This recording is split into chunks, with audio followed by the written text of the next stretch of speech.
तो गाइस कुछ महीने पहले मैंने एक वीडियो बनाई थी जिसमें मैंने आने वाली स्टार वॉर्स टीवी सीरीज़ और मूवीज़ का अपडेट दिया था। इनमें से कुछ प्रोजेक्ट्स कंफर्म थे और कुछ रूमर्स थे। तो उस वीडियो में बताए हुए ज़्यादातर प्रोजेक्ट्स डिज्नी के रिसेंटली हुए इन्वेस्टर मीटअप में कंफर्म हो चुके हैं।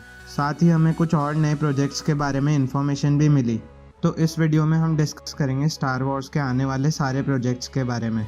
वीडियो शुरू करने से पहले अगर आपने अब तक हमारे चैनल को सब्सक्राइब नहीं किया है तो प्लीज़ सब्सक्राइब करें और बेल आइकन भी दबाएं। तो सबसे पहले 2021 के मिड में हमें देखने मिलेगा द बैड बैच। ये एक एनिमेटेड शो है और ये क्लोन वॉर्स की बाद की टाइमलाइन में सेट है। रिसेंटली हमें इसका ट्रेलर देखने मिला जिसके बाद मैं इस सीरीज़ के लिए और भी ज़्यादा एक्साइटेड हूँ। इसके बाद अगले साल दिसंबर में हमें देखने मिलेगी एक बोबा फेट मिनी सीरीज़ जिसका नाम है the book of Boba Fett. इस सीरीज़ में हमें बोबा फेट और फेनिक शैन की स्टोरी बताई जाएगी जहां हमें ये दोनों टैटूइन के अंडरवर्ल्ड को कंट्रोल करते दिखेंगे। इसके अलावा इन्वेस्टर डे में हमें ये भी बताया गया कि द मैंडलोरियन का सीज़न 3 भी कंफर्म हो चुका है और वो हमें अगले साल के क्रिसमस तक देखने को मिलेगा।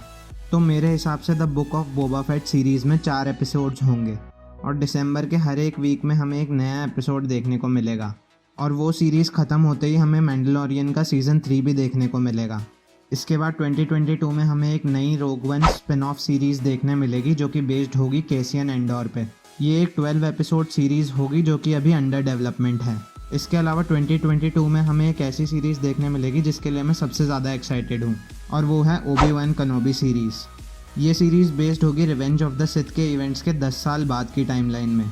वैसे तो मैं इस सीरीज़ के लिए पिछले साल से ही बहुत ज़्यादा एक्साइटेड था, लेकिन जब मैंने ये सुना कि हमें हेडन क्रिस्टेंसन डार्थ वेडर के रोल में फिर से दिखेंगे तो अब मैं इस सीरीज़ के लिए बिल्कुल भी वेट नहीं कर पा रहा हूँ। इसके बाद 2023 में हमें फाइनली एक स्टार वॉर्स मूवी देखने को मिलेगी और इसे डायरेक्ट कर रही है पैटी जेनकिंस जिन्होंने इससे पहले वंडर वुमन मूवीज़ को भी डायरेक्ट किया है। इसके अलावा हमें 2023 में rangers of the new Republic series भी देखने को मिल सकती है। इस सीरीज़ में हमें कारा डून जैसे और भी कई सारे कैरेक्टर्स दिखाए जाएंगे और ये बेस्ड होगी रिपब्लिक सोल्जर्स और उनके एडवेंचर्स पे। इसके बाद हमें एक अशोका टानो पे बेस्ड शो भी देखने को मिलेगा जिसमें हमें रोज़ारियो डॉसन एज अशोका टानो दिखेंगी और इस शो के लोगों को देख के हम गेस कर सकते हैं कि ये शो फोकस करेगा the well of the force पे। एक इम्पॉर्टेंट चीज़ ये है कि अब तक मैंने ओबी-वन केनोबी सीरीज़ को छोड़ के जितने भी शोज़ बताए हैं उन सब की टाइमलाइन द मैंडलोरियन सीज़न 2 के बाद में सेट होगी, जिसका मतलब ये है कि हमें इन सारे शोज़ के इवेंट्स एक दूसरे में क्रॉसओवर होते दिखेंगे। हम ऐसा पहले भी नेटफ्लिक्स की डिफेंडर्स में देख चुके हैं जहां अलग अलग मार्वल कैरेक्टर्स की स्टोरीज एक दूसरे के साथ लिंक्ड थी। इसके बाद 2024 में हमें देखने को मिलेगी द एकोलाइट टीवी सीरीज़। इसकी क्रिएटर होंगी द रशियन डॉल सीरीज़ के डायरेक्टर लेस्ली हेडलैंड।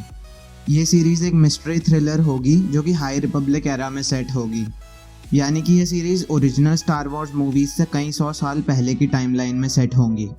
साथ ही अभी तक द मैंडलोरियन का सिर्फ 3rd सीज़न कंफर्म हुआ है, लेकिन मेरे हिसाब से 2024 तक हमें इस सीरीज़ का 4th या 5th सीज़न भी देखने को मिल सकता है। इसके बाद मोस्ट प्रोबेबली 2025 में हमें एक और नई स्टार वॉर्स मूवी देखने को मिलेगी जिसे डायरेक्ट करेंगे थॉर रैग्नारॉक के डायरेक्टर टाइका वाइटिटी। इन्होंने द मैंडलोरियन के सीज़न 1 का 8th एपिसोड भी डायरेक्ट किया था और हो सकता है कि आने वाले सीजन्स के और कुछ एपिसोड्स भी डायरेक्ट करें।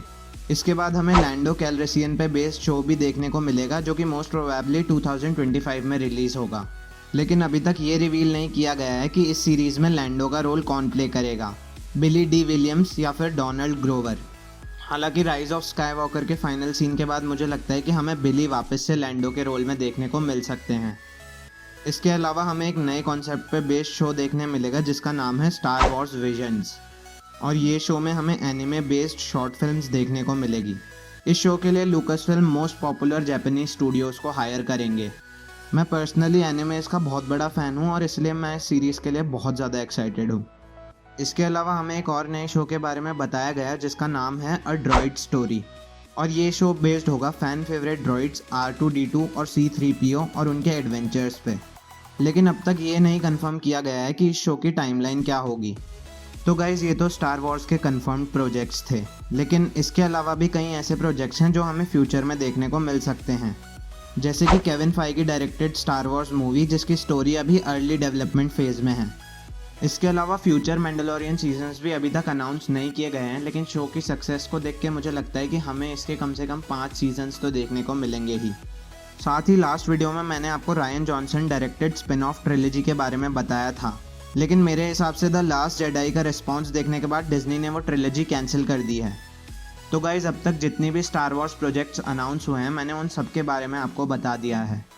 तो अगर आपको ये वीडियो पसंद आए तो प्लीज़ इसे अपने फ्रेंड्स और फैमिली के साथ शेयर कीजिए और मेरे चैनल को सब्सक्राइब भी कीजिए। साथ ही अगर आपके पास हमारे चैनल के लिए कोई सजेशन है तो प्लीज़ उसे कमेंट बॉक्स में ज़रूर डालिए और मैं आपसे अगली वीडियो में मिलता हूँ।